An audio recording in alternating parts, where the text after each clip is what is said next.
Hello scholars, I'm Ms Lievsay from Scottsdale, and as you can see, today I am a princess. I've been reading lots of stories about princes and princesses, and I wanted to share one with you. I just get absolutely swept away by those stories.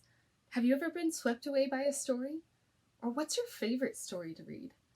I really love anything that's in the Narnia series by C.S. Lewis. That's some of my favorites. But what are you reading right now?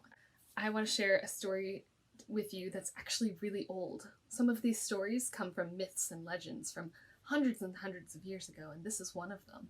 It's one of the stories of King Arthur and the Round Table. It's a story that you might have heard before, but some of those best stories are the ones that you can hear over and over again and never get tired of. This is definitely one of those for me. It takes place in medieval England, back in the time of kings and queens and fair maidens and noble lords and peasants. And it all just sounds wonderful, doesn't it? What a time of wonder and adventure to wrap our minds around. I'm going to tell you the story of how Arthur removed the famous sword in the stone and took his place as the rightful king of England. I'm going to read it to you today. In the days of old, Britain was ruled by King Uther Pendragon. The dragon was his emblem, and he was a mighty warrior and great ruler.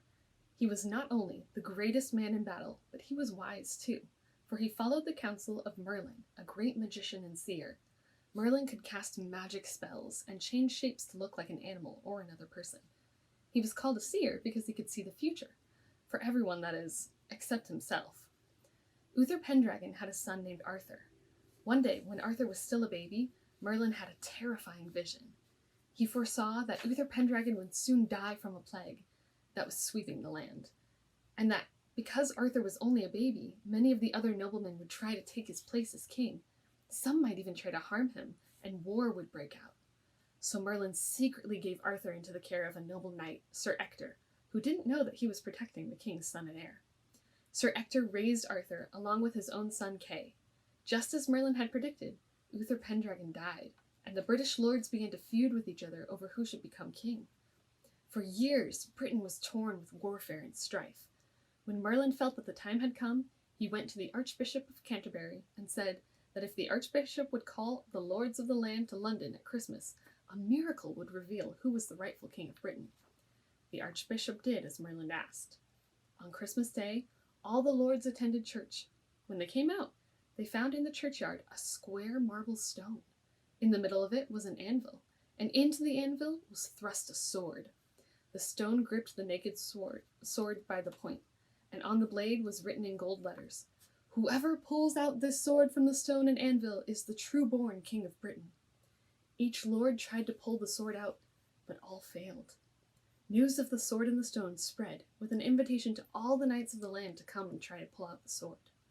A jousting tournament was announced for New Year's Day. The knights would first compete on the jousting field, and then they would attempt to remove the sword. All the great lords attended a church service on New Year's Day.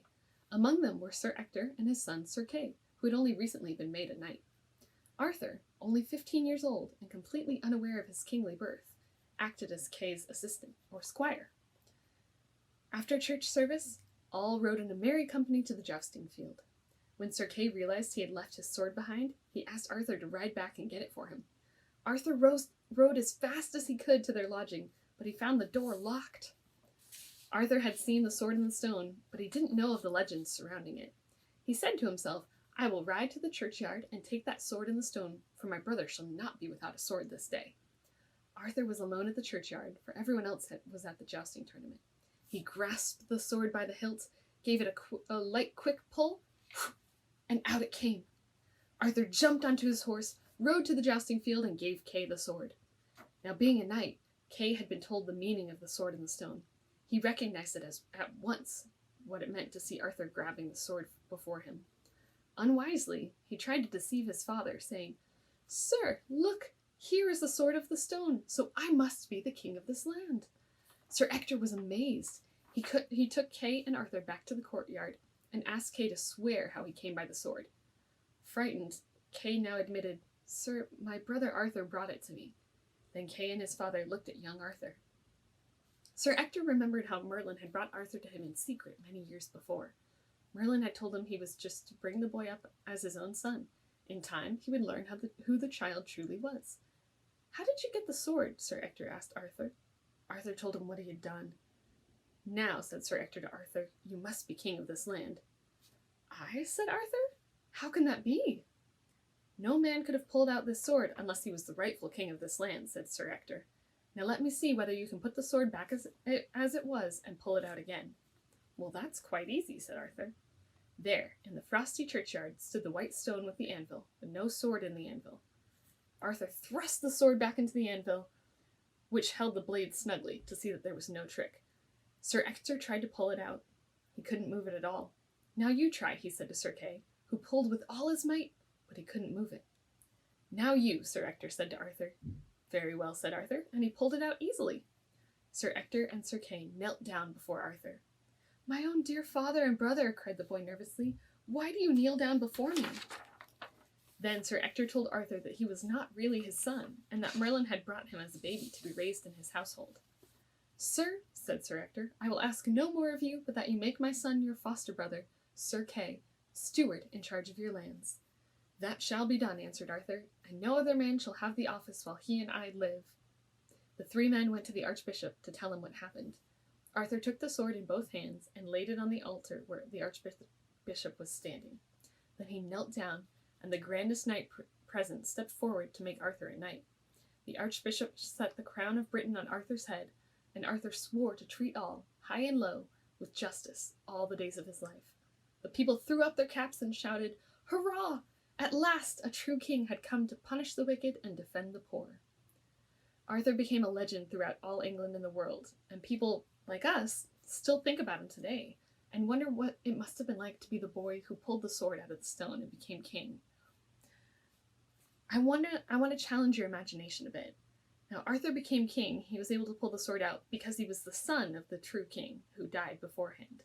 But if you were Merlin, what would you make a requirement to become the king or the queen of the land? Would you make it be they were born into the family like Arthur was, or would you make it be that only the wisest person could pull out the stone, or only the most powerful? And then I want you to use only things that you can find in your house or backyard, with your parents' permission, of course, and fashion your own sword of the stone, and then send me a picture. What could you use for a sword? Maybe a stick, maybe a spoon or a straw, and maybe you could use some clay for the stone and the anvil and pull it out of that, or maybe glue some rocks together and pull it out of that. I can't wait to see where your imagination leads you. I actually have this little miniature sword that I got my brother as a letter opener years ago. Now, King Arthur, named his sword Excalibur. If you had a sword, what would you name yours? I think I might name mine, maybe Glory. My sword of glory. I can't wait to see what you guys come up with. I hope that you guys are staying safe and you have a good time doing this. Well, scholars, I hope that you enjoyed that last video. This is Ms Lievsay from Athenaeum Scottsdale saying goodbye!